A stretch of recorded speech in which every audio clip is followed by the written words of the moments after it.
آگے بڑھتے ہیں۔ ایران کے مختلف علاقوں پر امریکی حملے جاری ہیں۔ امریکی سینٹرل کمانڈ نے کہا ہے کہ حملوں کے مسلسل 13ویں روز ایران کی فوجی تنصیبات کو نشانہ بنایا گیا ہے۔ مختلف ایرانی شہروں میں امریکی میزائل اور ڈرون حملے ہوئے۔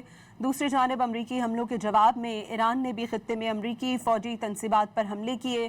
کویت اور بحرین میں خطرے کے سائرن بج اٹھے ہیں۔ امریکی سینٹ کوم نے مسلسل 13ویں رات ایران پر حملے مکمل کرنے کا اعلان کر دیا۔ سینٹ کوم کے جاری بیان میں دعویٰ کیا گیا ہے کہ ان حملوں میں ایرانی فوج کے کمانڈ مراکز، ڈرون ذخیرہ کرنے کی تنصیبات، مواصلاتی نیٹ ورکس، ساحلی نگرانی کی تنصیبات اور ایرانی بحری صلاحیتوں کو نشانہ بنایا گیا۔